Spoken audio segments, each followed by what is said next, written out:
technology because it's designed to prove or refute a certain point, something very specific. And I think I like this definition, this alternative way of talking about science. Not my words, but I saw it someplace in the ancient past, and that is it's holistic, with the W in front, by the way, not just with the H. I'll put a W in there because I'm talking about the whole thing like this, and it's what Hippocrates talked about. Food is medicine. Medicine, he says, let food be thy medicine. Medicine be thy food. They sort of do this then. And it's just sort of backing off. Science to me is the art of observation. The art of observation. We don't need to, I never was in it to make money. I didn't go in there to, okay, if I can make this, I can get some money. I was just curious. Just letting it go wherever our research took us. Just observing. I can imagine some people sitting around 20,000 years ago. They didn't have a computer or anything like that, and they saw something interesting. And one of them says to the other one, why is that ant going there? And something like this. And he said then they want to study it a little bit. All they're interested in doing is just understanding something about being aware of nature, being aware of themselves. So I see it as that. And it turns out that with that kind of approach, then things start to fall in place. They just start to fall in place. And the people who, and it starts with eating. A lot of it starts with eating. Even our environment right now. There's a big chunk of the environmental argument that really relates to the production of methane by livestock. And so, for example, the senior advisor on the environment to the president of the World Bank, a friend of mine, he's now passed away, he and his younger colleague in economics wrote a paper to show that more than half of global warming is due simply to eating meat. It's that simple. And even the United Nations, the United Nations has an organization called the Food and Agriculture Organization, FAO. Very powerful. FAO, United Nations Office, their big headquarters is in Rome. It's a building that sort of looks like the Pentagon. It's really big and powerful. I spoke there a couple of years ago. There's the inside group that sort of got me in there, and but anyhow, they are even admitting that the number one source of global or climate change is livestock, more than all the transportation put together.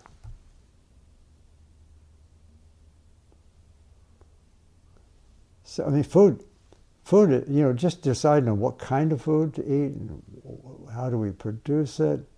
And all of a sudden you discover, the kind of food we're talking about eating is easily the cheapest kind. Some people argue with me that say, no, they want to go to the store and they buy things that are more expensive, because they're trying to buy things maybe too fancy. But the only reason that they even have that impression is because all the other foods, the meats and dairy and stuff like that, they have a price tag because they're only paying for about 10 to 15% of the real price. The rest of it comes from subsidies, our taxes. Our taxes go into the system, and then that money is used to support the production of the wrong food. So you get a hamburger for $1.25 or $1.50, something like this, when it should be costing $8, $9. So then, those of us in this business, we want to grow some vegetables. We have to compete with those clowns, who already, getting 70, 80, 90% of their costs already covered by our tax dollars.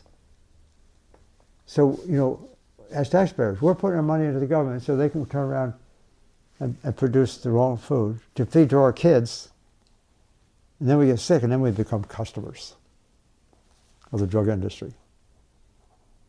That's a pretty nasty cycle. So the question is that many people ask sometimes is, well, what about just eating natural? Let's have let's eat grass-fed beef. Let's have free-range chickens. Let's have, fish and so forth. And as long as it's natural. Well, in principle, it sounds okay. Let's go back to nature, because a lot of the stuff that we are eating, in fact, is processed, is canned, is this and that, and so that's not so good, of course. However, if we go back to the nature and just eat animals from nature, we still have a problem, because the protein in the grass-fed beef is the same protein as it is in the feedlot beef. It's the same. The chemical structure of the protein is the same. They don't tell you that. The ones who don't like what I'm talking about, they'll offer that as an option. Just eat natural.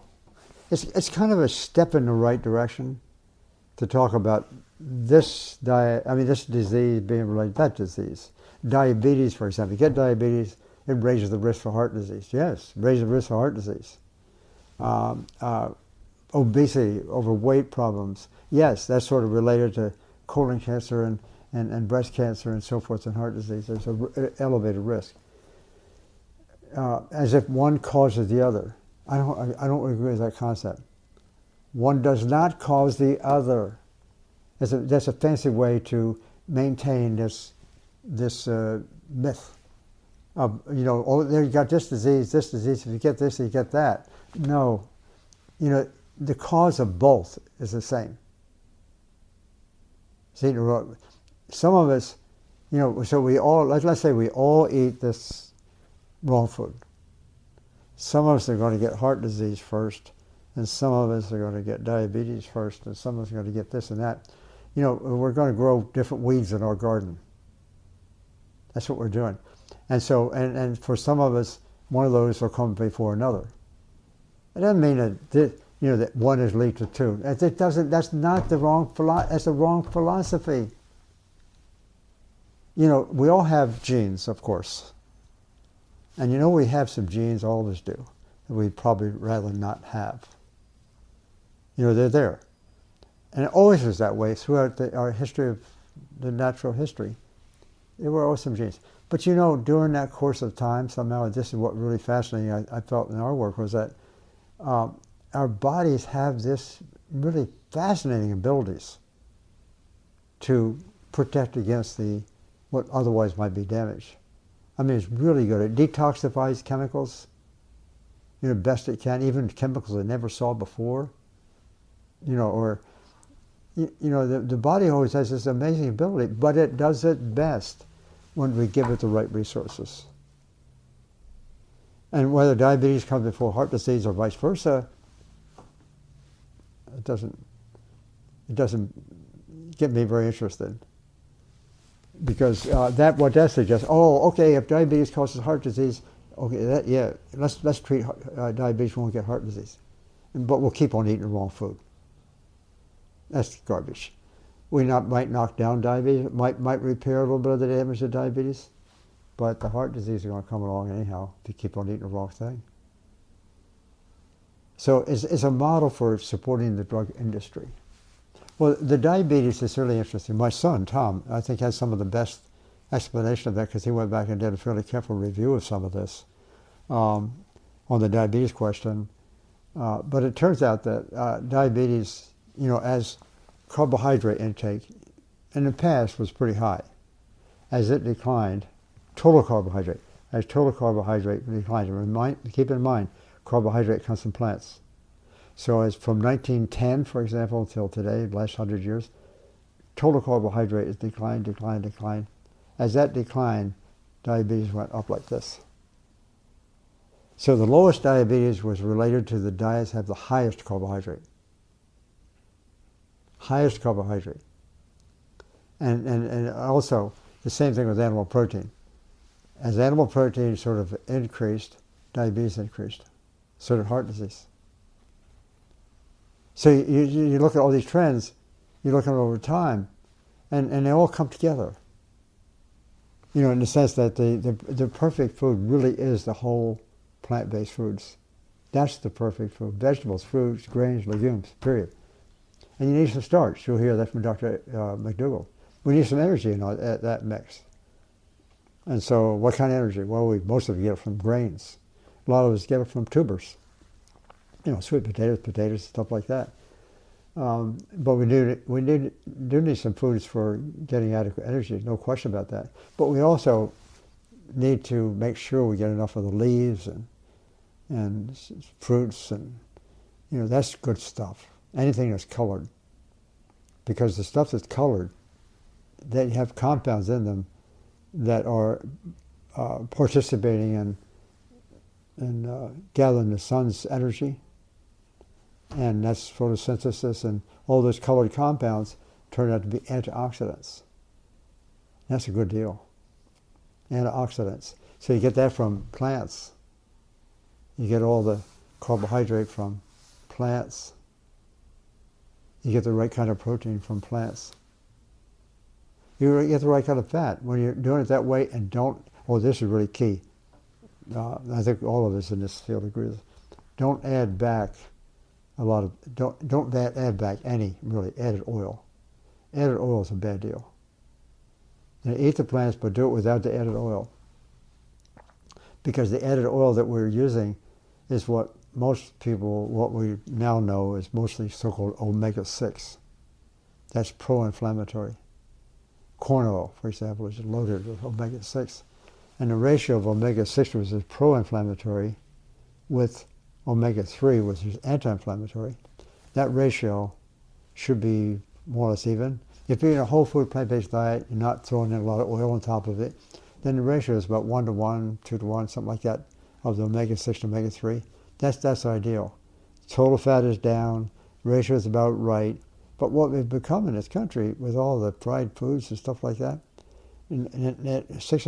now the ratio on average is like 15 to 1. What should be 1 to 1 or 2 to 1. That's 15 to 1 omega-6 to omega-3. The ketones also, there's a place for everything in our bodies. And so, they have a place too. And I don't know exactly what all are the things that they would play a role in, but they do tend to depress appetite as that happens to some extent. And they also tend to make you sick. And so that'll help to keep down appetite too. And back in the early days when I was an undergraduate, I heard about ketones at that time, long before Atkins ever popularized them. But at that time, they were the kind of things that were seen in people who were drunk. It was part of drinking.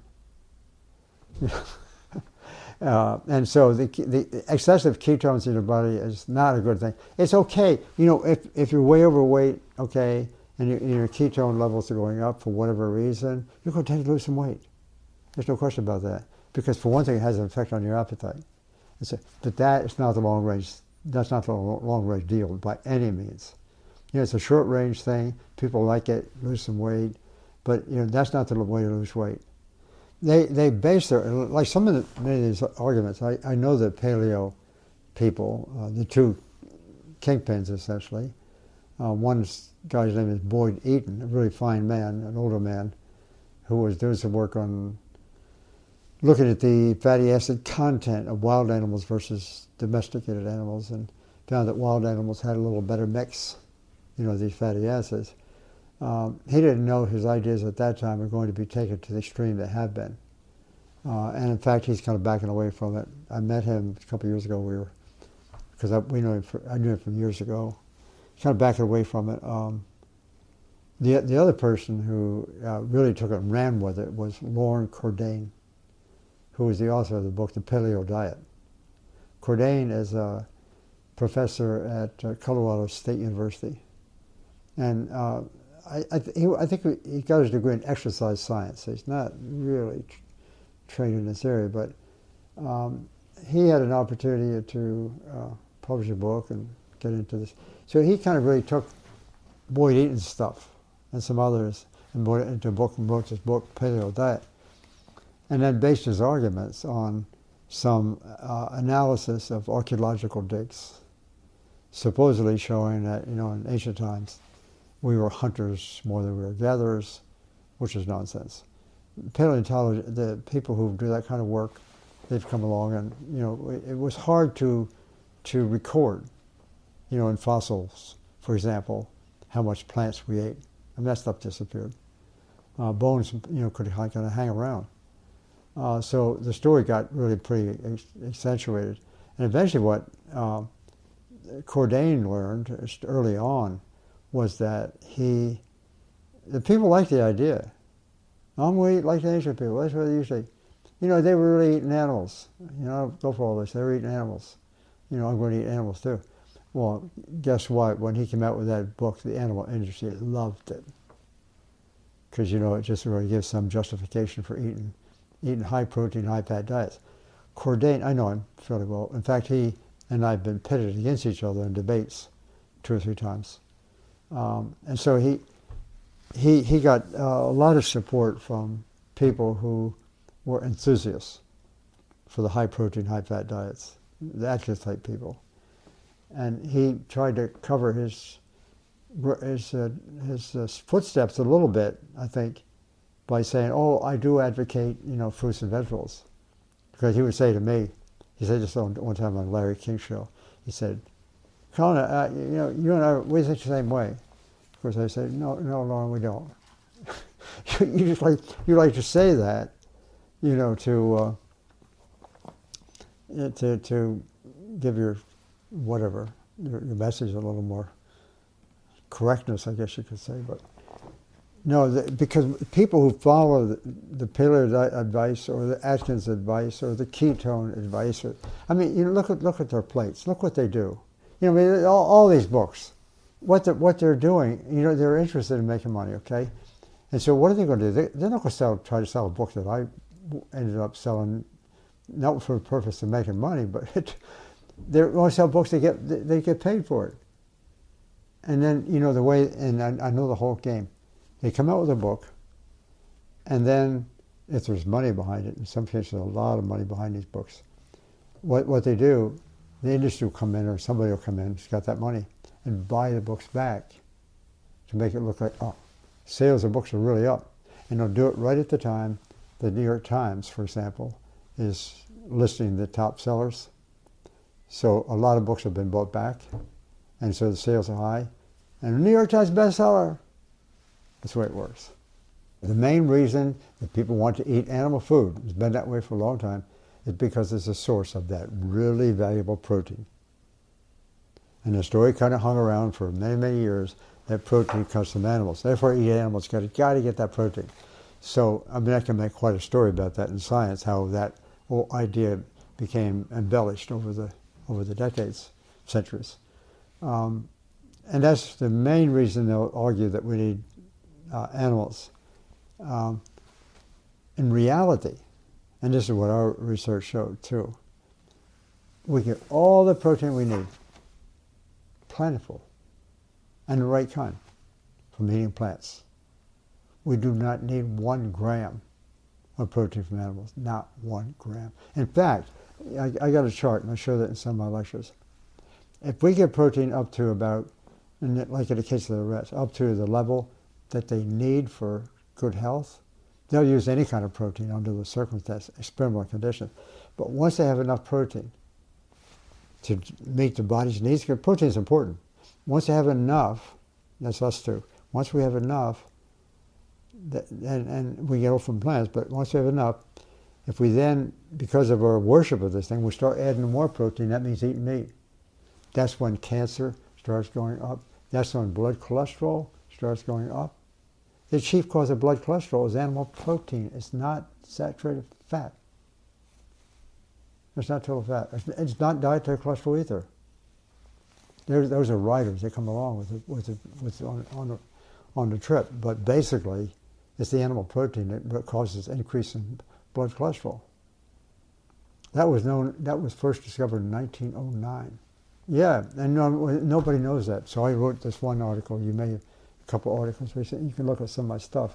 I said all of that stuff about fat, saturated fat being bad, and let's avoid that. Therefore, let's eat coconut because that's the one plant you get too much fat, so you fat. That is such nonsense. You know, it's the unsaturated fat. It's worse because it creates the free radicals that then cause disease. So the story there on fat is just keep the total fat intake down, especially the added oils. Some of my friends, like Esselstyn, maybe another one, they tend to want to argue don't eat plants that have a lot of fat, either like peanuts and nuts. I don't agree with him. I'm a nutritionist, not, but he got his results in heart disease patients, and so, okay, I'm not going to argue with that. He got good results. But the fact is that plants, just, you know, we can, in case of plants, you eat a lot of legumes, which is really good for us. They're high in protein. We can get not only the 8 or 9% we need, we can get up to 15, 16, 17, 18% protein. That doesn't make any difference under those circumstances. That protein is good. And we're eating all the other stuff with it. All the antioxidants that comes along with it, stuff like that is fine. We do not need any protein from animal foods. And therefore, there is no basis for eating animal foods. As I said before, the oil that we get in plants is mostly oil, not a couple exceptions, but most of it is oil. And that is a ratio of the omega-6 to omega-3. And that ratio is really nice. So if you eat a whole food plant-based diet, your ratio is good, in good order. You're not eating all the extra that's using up some of the energy space. You know, causes you to eat less of something else. And so plants have all the fat and oil we need. We need some oil, by the way. We just need the right kind, the right amount. Plants have all we need. They've got all the protein we need. It's got the right amount of calcium. Children need calcium. Strong bones and teeth. You've heard that. I grew up with that. For crying out. We thought we lived on that. That was a sale for our product. You know, strong bones and teeth. Well, guess what? If you look at different societies, as calcium intake goes up for different societies, osteoporosis goes up. Bone fracture rates go up. More calcium, more bone fracture rates. That's been around here since the 1980s. My friend at Harvard did that, now deceased. I'll tell you a little story on that. You know, dairy causes osteoporosis. It does not prevent osteoporosis. It's nonsense. So I, last year ago, day before Christmas, I went out to, I'm 84, 83, I don't want to jump in, that's enough. Anyway, I went out to go play some racquetball with a couple of grandsons who are 22, 23, my son, and I used to play some. And I just wanted to see if we could get up. I mean, they were really good athletes, and got out there on the court and knocking around, and I took a flip and fractured my hip. You know, in the normal discussion in medicine these days, somebody fracture a hip at my age, it's done. So I'm supposed to be done, right? Fracture. So I go down to the hospital. The next morning, the surgeon comes in. I didn't know him. He usually puts a couple of pins in because I had, you know, fractured the bone. He's going to put a couple of pins in. So he comes out of the operating room, and I'm still under a bit. He sees my wife, and he says, like that, as he's coming out the door. And he says, your husband has the strongest bones of anyone I've ever seen at his age. He'd put 4 pins in, not 2, because they were so strong. You know, and he was really impressed. And she said to him, she said, you know why that's so? This why? Because he doesn't use dairy. And here he'd been telling everybody, you got to use more dairy, you know, to get strong bones and teeth. My bones were a lot stronger not eating dairy. And in about a month, 6 weeks or something, went back for the x-ray, he couldn't even see a hairline of that fracture. It was. So I got back to running again. When you have a problem, why fool around?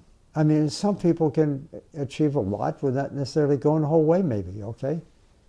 But, you know, all the evidence that I have, the closer you get to a plant-based diet, the healthier you're going to be, period. And that advice is most important for people who have a problem to work on. That's it. Why not? And there's another sort of discussion about that that's important, and that is that If you're not doing that, and most people aren't, I can't do this. It's just tough.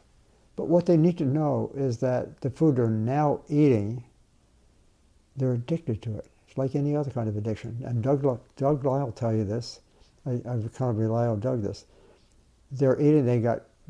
They have the brain complex. Is messed up. When you're whether you're doing cocaine or nicotine, whatever, you get the pleasure center operating, as Doug will tell you. So also the same thing happens when you eat a lot of oil and fat. Maybe sugar. It's a pleasure center. You feel like you're doing you're demanding, and once you become addicted, you want more and more and more. So then you go off that addiction, and you get. You've maybe read Doug's book. Your first reaction is not so good. I don't like this stuff. Just because you're so used to eating that high fat, high sugar. But it takes what we know now. It takes about a month. Maybe for some people a couple of months. That takes a little willpower. Get with the program, stay with the program, and what happens is the addiction begins to go away, and all of a sudden you discover these new tastes you never even knew existed.